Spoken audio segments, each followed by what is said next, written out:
Oh, hey, it's you. Welcome back to the Black Pill. Let's talk about ad hominem attacks. I'm your professor, Professor Blackpill.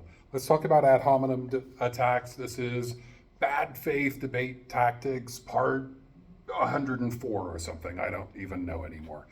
Here we go.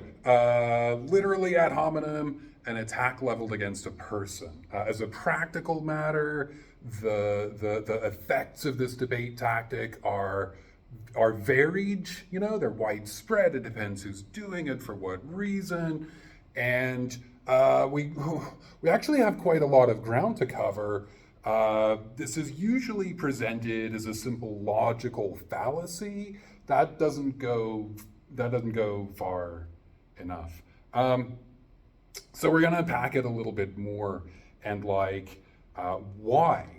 is it so effective with certain kinds of audience, in particular with a certain voting bloc.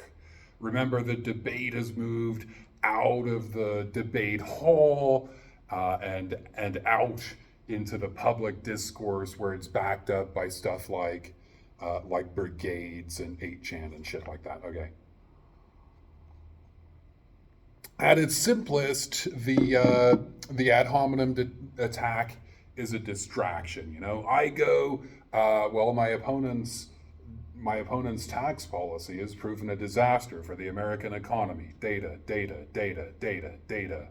And then the opponent goes, yeah, but what about your tax policy? You know, but they caught you smoking weed in the bathroom while you were writing it. You know, and that's a personal attack. It's nothing really to do with tax policy. There we go. But you are a big poopy head. Oh, okay. All right. Uh, there. So we've just changed the subject away from my tax policy, from your tax policy to my character. And if I fall for that, if I respond in any way, we divert the argument away from policy where I was winning to like my individual character where I mean, nobody looks good in high def, man. I'm destined to lose that argument. This tactic does, however, a lot more than that. In debate, bad faith actors know how to always attack, never defend. Being on the defending side of an argument, particularly in like a presidential debate, man, we like our presidents to be confident and to be somewhat even aggressive, a particular flavor of masculine. Agent Leroy Jethro Gibbs masculine, right? Never apologize, never back down. So I say, hey, what about this tax policy? And you go, I heard you have a small willy or whatever, right? Do you remember in like the 2016 season, we had to discuss the size of presidential candidate Trump's manhood? You know, we've never had that before. It's ridiculous. Whatever, attack, right? Well, what about your tax policy? Democrats want open borders and welfare for illegals. Attack. The worse the attack, the more the opponent feels obligated to respond to it in some way. Um, One of very few attacks that Trump ever responded to was the attack on the size of his little dingaling, his watermelon, as it were. Um, so there. I mean, you can just tell where his priorities are. Um, the thing is, guys on the other side don't even hear the defenses. They don't want to. That's not what it's for. The defense is totally meaningless. It's the attack that's meaningful. It's the attack that's doing work. So we can end up in this weird, like, false equivalence place here. My policy is bad, yours is just as bad.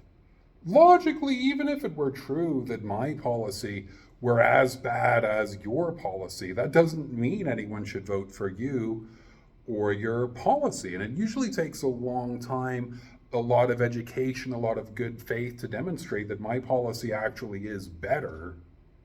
See the Gish Gallop. Maybe more importantly, I need you to remember that you are not a person. You're not one unified being. In many ways, for the purposes of this argument, you'd have two quite separate neural systems with quite separate priorities. We can call one the limbic system, even though that term is going out of vogue in the literature. That term's still going to do some work here. And the limbic system is preoccupied with basic survival needs: temperature regulation, food, self-defense, procreation, right? What sometimes we call the 4 F's: freezing, feeding, fighting, and sex. Okay, that's an old joke and I didn't write it. It's not entirely clear who did write it, but there we go, variously attributed. The other system, though, which we can call the frontal lobe system, for want of a better word, it's preoccupied with social standing. That seems to be what it evolved to do. Trading favors, tracking relationships. Coincidentally, it handles the higher emotions, the complex emotions like love and patriotism, as opposed to the basic ones like disgust and nationalism, right? And just, coincidentally, empathy, logic. To manage social relationships, you need to know how other people feel. And to know how other people feel, you need complex emotions. Okay? Logic, a strong sense of selfhood. This is all frontal lobe stuff. Inhibition, that's frontal lobe stuff. When it comes to morality, the lower system is all about in-group maintenance, staying in with the in-crowd, beating your enemies, holding grudges, virtue signals like flags or big black pickup trucks for no reason, or team wear apparel. Okay? This stuff appeals strongly to the limbic system. The higher system, though, is about empathy and fairness, and it can be reasoned with. The lower system's about compliance with authority and uses logic to rationalize its positions. So ad hominem attacks, they're just not very effective on the left. When the left makes ad hominem attacks, they just don't really appeal to the democratic, progressive, liberal sort of voter.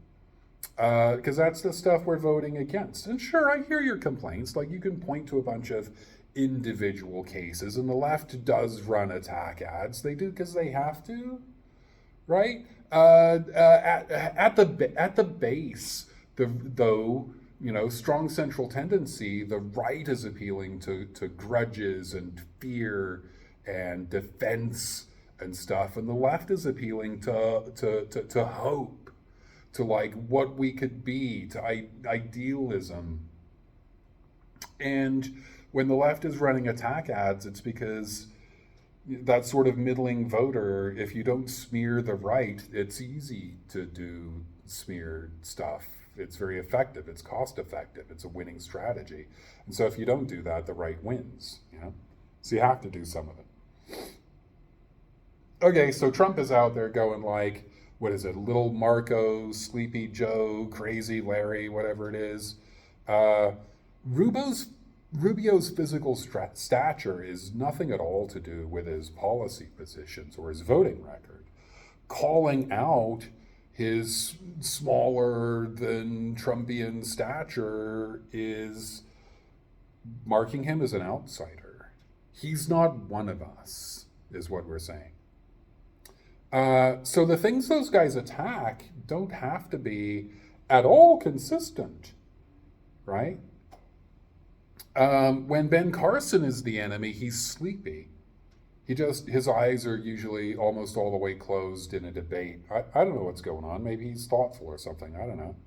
I think his thoughts are shitty, but maybe that's what's happening. I couldn't say. And whether you can keep your eyes open during a debate has no bearing on whether the things you say in that debate have any merit, right? That's the heart of the ad hominem attack, is it's not about whether your ideas are meritorious.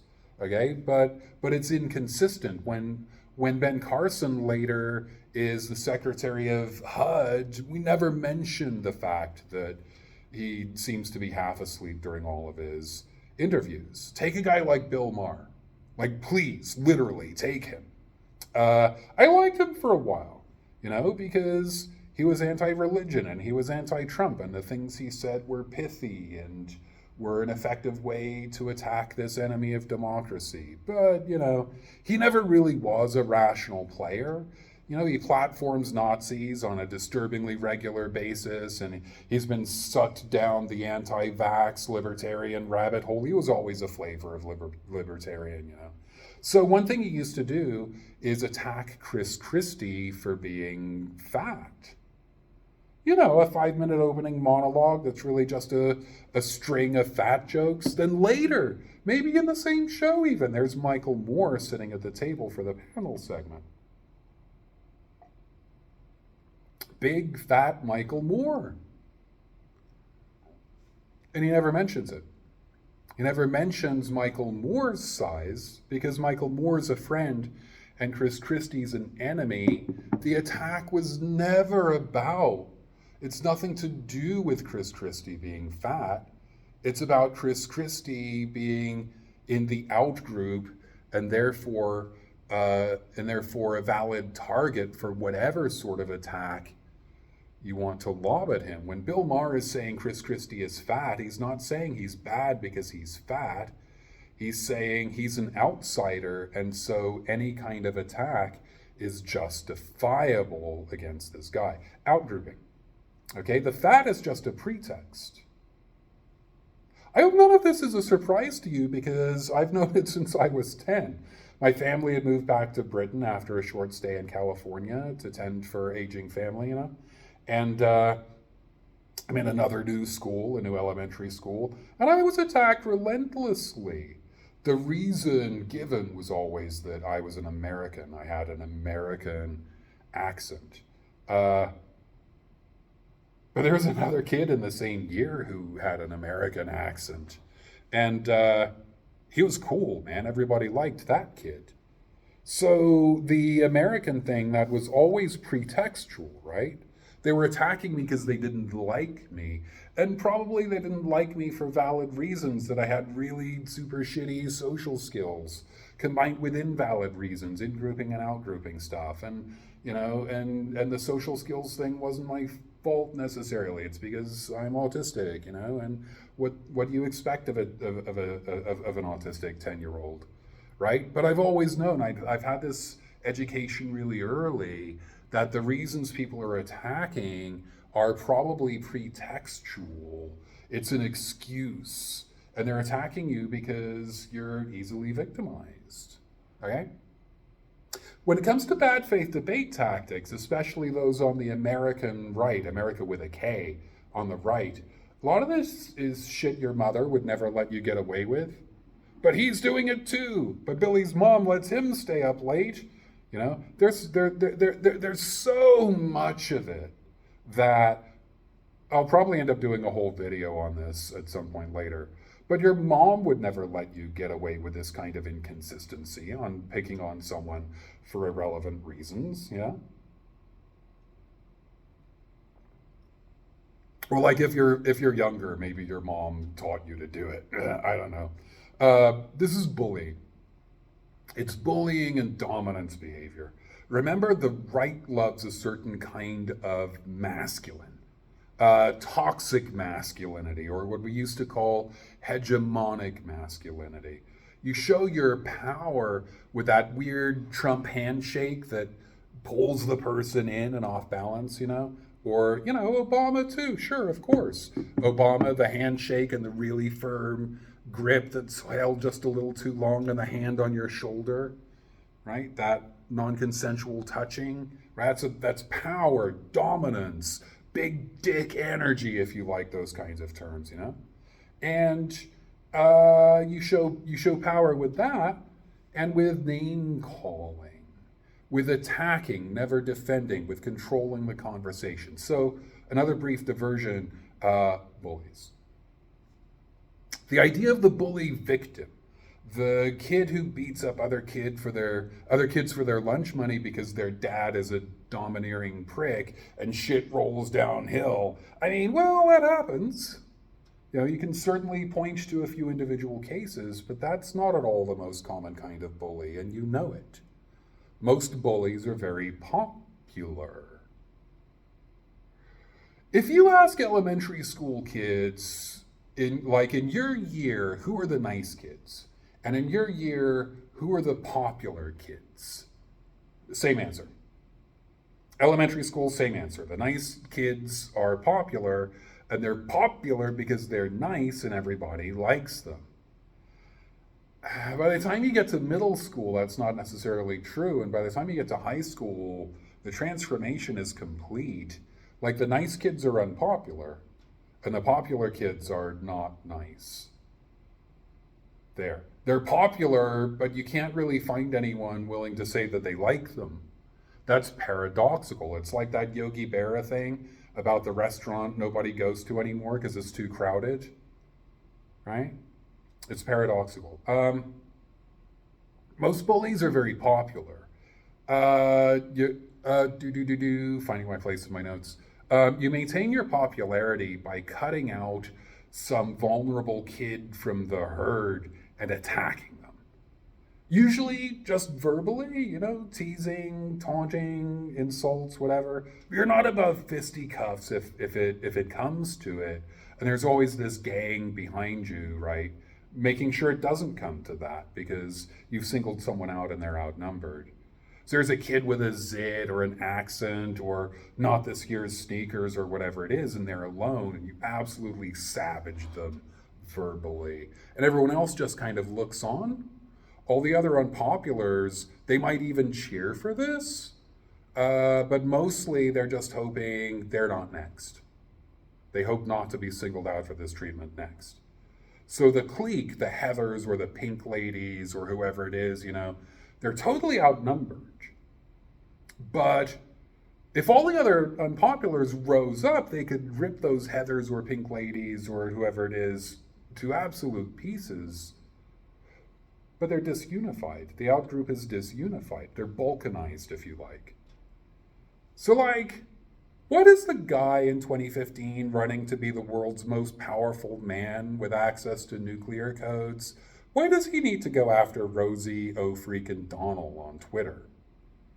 It's 2015 and people are listening to Trump because of the Obama's birth certificate hoax, that racist bullshit, And he singles out Rosie because, she's kind of plump, maybe, and sort of homely and barely recognizable, like no one knows who she is, and she's gay. Say her name in 2015, and even then people would have to Google her, and then they'd be like, what, you mean that background actor from A League of Their Own? She had that role, she had a stand-up show on A&E Network or something. Who the fuck is Rosie O'Donnell? But he insults her, victimizes her online, The brigades show up on Twitter and make her life hell. For what? For what, though? Well, this is how bullying works. It's because Trump is a Heather. Trump is a mean girl. All right? And so in the primaries in 2016, the clown cars rolled up, and there's all these people running, in the primaries to be the nominee for the Republican Party. They don't really want that. They want to sell their books, the guy who ran the Godfather's Pizza or whatever, and they will take the nomination if they get it, but they're not really there. Trump included, he's not really there to be the president. He's as surprised as everyone else when he wins, But there's 20 opponents, which is a winning formula for Adolf Hitler, of course, because you don't need a majority now. Hitler never got a majority. You just need to outrun everyone else. It's like there's a bear in the woods, and you don't have to outrun the bear, you have to outrun your friends, okay, the people you're camping with. So the simplest thing to do is Sleepy Ben, Little Marco, low energy Jeb, You know, if someone's black and you hate them, you need to discredit them. It's low IQ. This is a low IQ individual. Because we're literally pandering to the literal eugenics crowd here. So there's much more to this than just a distraction. For a certain audience, this is outgrouping behavior. And just that reminder, that's a literal Nazi tactic. Okay? Scapegoating vulnerable minorities, a literal Nazi tactic. So, last thing, argument to hypocrisy. Is this the last thing? I doubt it. In my notes it says it's the last thing, but no promises, man. Argument to hypocrisy. Well-known logical fallacy. I'm not going to go super deep on this because I've already done a bit on it. I think it's called Cheeseburger Ethics or something.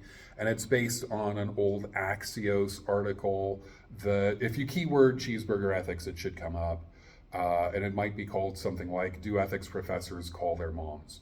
Okay, so look that up. But little Marco Rubio was on Meet the Press last week. Probably the last time I'll ever watch Meet the Press, because no moderator has ever done a good job at sort of limiting the aggressive tactics of the right and keeping it into some kind of sane debate. And Marco Rubio just rolled over Kristen Welker. It was really gross. Here we go. So Kristen Welker, because Trump is out there saying, as usual, he won't accept the results of the 2024 election unless he wins. And so she's asking Marco, and Marco, like, Trump is very popular. You know, when he says this shit, he gets a lot of free press. That's why he says it. So Marco is not going to go, of course, I'm pro-democracy and whatever. He absolutely is going to go on the attack, and that's what he does. You know, at first he demurs, he doesn't want to answer the question, he looks like he doesn't want to answer, she presses him, and then he goes at her, you know. Democrats always have contested individual states. If you've ever been on C-SPAN like a nerd watching that thing where they certify the results of the elections, if you watched that in 2012, there was like 10 Democrats contesting individual states. And Hillary Clinton said the election was stolen from her and that Trump was illegitimate. And that's all true. Those are all facts. And not really relevant. This is just trolling. Like, she did lose for structural reasons, one. Like, there's 2 Dakotas, and we don't really need a Montana and a Wyoming, you know? We made that big territory into a bunch of small states exactly so that Republicans would always win back in the days when Republicans were anti-slavery, all right? So that's one reason she lost. And shenanigans like the head of the FBI publicly commenting on an investigation that actually didn't find anything, the emails and whatever. You know, it was stolen. And the states where Dems contest the results have actual problems, like really long lines in Democratic districts and easy voting in Republican ones and voter rolls and the war on drugs and all of that. You know? So those Democrats are not trying to overturn a free and fair election. They're using their position to highlight structural problems in the hopes of fairer elections in the future, that they can call to light the problems. It never works, but call to light the problems in this individual state so we can get that fixed up, stuff like the Voting Rights Act, okay? What Trump and his ilk and Rubio are doing is a different animal. It's a coordinated attack on democracy. But what he's trying to insinuate is that Democrats don't care about democracy. We're all just gaming the system. You're mad because Republicans are better at it. Like, you lost, sit down, shut up, suck it up. And that's a distraction, sure. You don't care about democracy. It's an ad hominem attack when Rubio says it, but you don't care about democracy either. That's an argument to hypocrisy. The real question is democracy important? Like, Should we defend it and conform to the norms and concede when we lose? Making both sides seem equal is a distraction. Making the left seem hypocritical is a distraction. To use the example from Cheeseburger Ethics because it's top of mind because I've referenced it, maybe I say it's morally and ethically correct to be vegetarian or even vegan, and the opposite position is basically indefensible at this time, but I eat cheeseburgers. Does my behavior reflect on the veracity of my arguments? Maybe I eat meat because it's impractical to go veg or veg in my community, but the arguments are true regardless of my behavior. This video is coming kind of late in the series, even though it's one of the simplest tactics. Ad hominem is the first in most lists of bad faith debate tactics, but it just relies upon, builds on, opens up so many of the other tactics. We had to talk about those first. So argument to hypocrisy, false equivalence, destroying language, gish galloping, all that. If we degenerate the argument all the way down to name calling, and we can suck the opponent into it, then everyone seems the same. Everyone seems the same. There's no information with which to make a decision, no language with which to discuss information. Then we have to rely on our gut feelings. Our racist, sexist, heterosexist, religionist, xenophobic, transphobic gut feelings. A few folks on the left heard Barack Obama go, they go low, we go high. And they're like, nah, we go lower and harder. That just doesn't work. Like, independent of moral reasoning and ethical reasoning and whatever, and like espousing and living up to some value, it's not effective. The right always wins the in-group war, because that's what the right is. You start turning on limbic systems, you activate Nazis. Everyone has a little Nazi living inside them. Some folks have really strong frontal lobe systems, pro-social, inhibitory complexes that keep the Nazi in check. But the more the limbic system gets activated, the less effective is the inhibitory complex, because we always prioritize survival. The more logic gets tossed out the window, or worse, bent to the task of rationalizing the limbic decision we already made. So that's it. That's ad hominem attacks. Class dismissed. Go on now. Get out.